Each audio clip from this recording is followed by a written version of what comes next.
నమస్తే. Welcome to hit TV. Hit టీవీలో రాసులు, రత్నాలకు సంబంధించి మాట్లాడుతూ ఉన్నాం. ఆర్‌వి సుధ గారు మనందరికీ సుపరిచితులు, ప్రముఖ ఆస్ట్రాలజిస్ట్, లైఫ్ కోచ్. సో, తననడిగి ఈరోజు కర్కాటక రాశికి సంబంధించి ఏ రత్నం మంచిది అనే విషయం తెలుసుకునే ప్రయత్నం చేద్దాం. నమస్తే మేడం. నమస్కారం అమ్మ. సో, కర్కాటక రాశిలో అంటే అన్ని రాశుల్లో పిల్లలు, పెద్దలు అందరూ ఉంటారు. అవును. సో, ఎదుగుదలకే చూస్తారు. ఏ విషయాన్నైనా మనం డెవలప్ అవ్వాలి అంటే ఏం చేయాలి అంతే. అనేదే ఫస్ట్ థాట్ ఉంటుంది ఎవరికైనా అవును, కూడా. అవును. సో, వాళ్ళు మంచి ఉన్నతమైన స్థితిలో ఉండాలి అంటే ముఖ్యంగా పిల్లలు కానివ్వండి, పెద్దలు కానివ్వండి, ఉన్న స్థితి నుంచి ఉన్నతమైన స్థితికి ఎదగాలి అంటే ఏం చేయాలంటారు? ఏ రత్నం ధరించాలంటారు? తప్పక మాట్లాడదాం. ఫస్ట్ కర్కాటక రాశి వాళ్ళు ఎలా ఉంటారో చూద్దాం. బేసిక్గా మనకి అధిపతి తెలుసు, అందరికీ తెలిసిన ఒక విషయం చంద్రుడు. చంద్రుడు అంటే చల్లని చూపు. అలాగే మనం మదర్కి కూడా పోల్చుకుంటాం. మదర్ అంటే ఏంటి? క్రియేటివ్ ఫోర్స్ ఒకటి కాదు, కాపాడే ఫోర్స్ కూడా మనం చెప్తూ ఉంటాం. ఎందుకంటే తల్లిని మించి ఎవరు ఒక పిల్లల్ని చూసేవాళ్ళు ఎవరు. అలాగే మనం యూనివర్స్ని కూడా మనం తల్లి కిందే చూసాం. భూమాదేవి అంటాము. అలాగే యూనివర్స్ కూడా శక్తి అని అంటాం అనమాట. సో చల్లగా చూడాలి అనే ఎప్పుడు అనుకుంటాం అనమాట. అలాగే ఈ రాశిలో ఉన్నవాళ్ళు ఎక్కువ ఏంటంటే ఫుడ్ వైపు అనుకుందాం కాసేపు. ఇప్పుడు బేకింగ్ అనుకోవచ్చు, లేకపోతే వంటలు. ఇప్పుడు చాలా మంది యూట్యూబ్లో కూడా వంటలు చేసేస్తున్నారు, దాంట్లో కూడా సంపాదిస్తున్నారు కూడా వాళ్ళు. అలాగే ఇంట్లోంచి ఇప్పుడు చేయడానికి చాలా ఆపర్చునిటీస్ కూడా వచ్చేసాయి. మనకి స్విగ్గీ ఉంది, జొమాటో ఉంది, బోల్డన్ ఉన్నాయి అట్లాంటివి. సో అందరు ఇంట్లోంచి కూడా చేసుకుంటున్నారు. సో అలాంటి కమర్షియల్ నేచర్ ఉన్న వాళ్ళు. ఇంకోటి ఏంటంటే వీళ్ళు ఎక్కువ వ్యాపారులు ఉంటారు. ఇప్పుడు గోల్డ్ వ్యాపారం కానీ, లేకపోతే ఇప్పుడు పర్ల్స్, జెమ్స్ వ్యాపారం చేయాలి, ఇట్లాంటివన్నీ చేయాలి అన్న వాళ్ళు కూడా ఇందులోనే ఉంటారు. అలాగే తల్లులు ఉంటారు కదా, హోమ్ మేకర్స్ అనుకుందాం కాసేపు.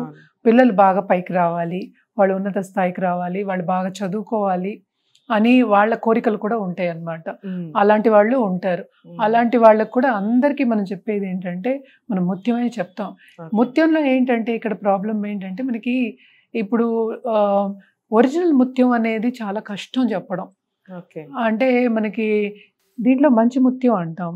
అలాగే మనకి ఏంటంటే ఒరిజినల్ అనేది తెలియదు, డూప్లికేట్స్ బోల్డ్ అని ఉన్నాయి, ఎస్పెషల్లీ ముత్యం విషయంలో. ఎందుకంటే అందరు లేడీస్కి ముత్యం అంటే ఇష్టమే కదా, అందరూ పెట్టుకుంటారు.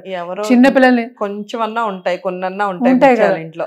చిన్నప్పటి నుంచి వాళ్ళకి చెప్పి కూడా పెంచుతారు. అది ముత్యం చూసుకుంటూనే పెరుగుతారు ఆడపిల్లలందరూ, ఎస్పెషల్లీ మన దీంట్లో చూసామంటే.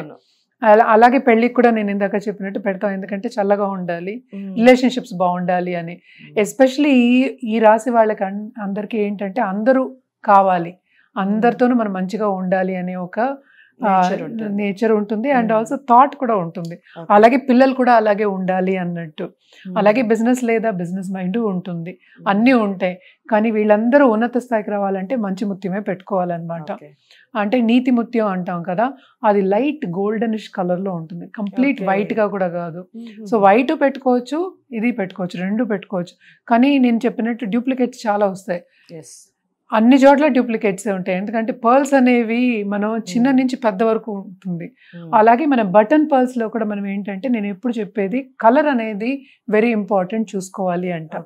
ఎందుకు కలర్ ఇంపార్టెంట్ అంటే మనం చెప్పేది 20 క్యారెట్స్ చెప్తాం జనరల్గా, లేడీస్కి అయితే 10 క్యారెట్స్. ఎందుకంటే బటన్ పర్ల్స్ ఇవన్నీ ఏంటంటే మనకి స్కిన్కి తగులుతూ ఉండాలి, అప్పుడే దాని రేస్ అనేది దాన్ని పనికొస్తుంది అనమాట మనకి. అండ్ ఆల్సో మనకి ఉన్నత స్థాయికి వెళ్ళే సూచనలు అవన్నీ కనిపిస్తాయి, మనకి దారి కనిపిస్తూ ఉంటుంది అనమాట.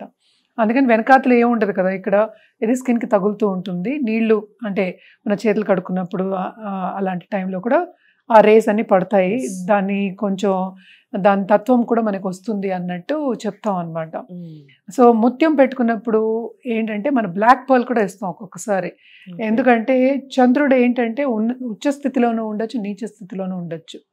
మనకి ఇప్పుడు ఉన్న ప్రైమ్ మినిస్టర్ మోడీకి కూడా మనకి నీచ స్థితిలో ఉంది. సో అందుకని జాతకం పరిశీలించుకోవడం అనేది చాలా మంచిది. ఒక్కసారి జాతకం పరిశీలించుకున్న తర్వాత మనం ఒక నిర్ణయానికి వచ్చి మనకి ఇవ్వడం అనేది జరుగుతుంది. అలాగే మెటల్ అంటే మనం గోల్డ్ చెప్తాము, సిల్వర్ చెప్తాం.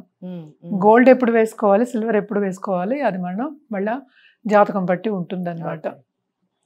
నీటి ముత్యాలు అంటారు అనుకుంటా. సో అది కూడా చాలా బాగుంటాయి, చాలా బాగుంటాయి చూడ్డానికి కూడా. అవి ఒరిజినల్. ఏ వేలికి ధరిస్తే మంచిది? యూజువల్గా రింగ్ ఫింగర్ కి మనం ఎక్కువ చెప్తాం, కానీ రైట్ హ్యాండ్ లెఫ్ట్ హ్యాండ్ అనేది మళ్ళీ జాతకం నుంచి చెప్పచ్చు. అలాగే డబుల్ చేయాలా అంటే ఏంటంటే ఒక ముత్యం ప్లస్ పగడం పెట్టుకోవాలా, ముత్యం ప్లస్ పచ్చలు పెట్టుకోవాలా, ముత్యం ప్లస్ గోమేధికం పెట్టుకోవాలా, ఇలాంటివన్నీ కూడా మనం చెప్తూ ఉంటాం అన్నమాట. ఎందుకంటే జాతకం పరిశీలించినప్పుడు మనకి ఎగ్జాక్ట్ పొజిషన్ ఏంటని తెలుస్తుంది, ఆ సిచ్యువేషన్ ఏంటని తెలుస్తుంది. ఇది ఇందాక మనం మాట్లాడుకున్నట్టు పైకి వెళ్ళడానికి కదా, ఉన్నత స్థాయికి రావడానికి. అలాగే ఏంటంటే మనకి ఇది లియో అంటే సింహానికి దగ్గర ఉంది కనుక పాలిటిషియన్స్ కూడా మనం చూస్తాం దీంట్లో. బేసిక్గా వీళ్ళు ఏంటంటే ఎక్కువ హోమ్ మేకర్స్, ఇంట్లో ఉండడం వీళ్ళ ఈ రాశి వాళ్ళకి నచ్చుతూ ఉంటుంది. అలాగే ఫ్రెండ్స్ చాలా మంది ఉంటారు, అందుకని బయటకు వెళ్ళరు, అందరి దగ్గరికి వెళ్తారు, అందరితో కలుస్తారు, మంచి ఉన్నత స్థాయికి కూడా వస్తారు. అలాగే ఉద్యోగం చేసే వాళ్ళు ఉంటారు కదా, వాళ్ళందరికీ కూడా ఉన్నత స్థాయికి రావాలంటే మనం ఎప్పుడు చెప్పేది ముత్యమే. ముత్యం ఎస్పెషల్లీ మనం రింగ్ ఫింగర్ అది ఏ రోజు వేసుకోవాలి, ఎప్పుడు వేసుకోవాలి, తారాబలం చూసి అన్నీ చూసి చెప్పడం జరుగుతుంది. అండ్ ఆల్సో ముత్యం తీసుకున్నప్పుడు కూడా జాగ్రత్తలు పాటించాలి. మనం ముందు నుంచి చెప్పుకున్న జాగ్రత్తలు తప్పక పాటించవలసిందే. ఎందుకంటే 20 క్యారెట్స్ అంటే బటన్ పర్ల్ దొరకడం అనేది కొంచెం కష్టమే. అండ్ ఆల్సో బ్లాక్ పర్ల్ కొంతమందికి నేను అడ్వైస్ చేస్తున్నాను, అది కూడా బాగా పనిచేస్తుంది. అది కూడా జాతకం బట్టే మనం చెప్తాం అన్నమాట. ఓకే, చాలా బాగా చెప్పారు.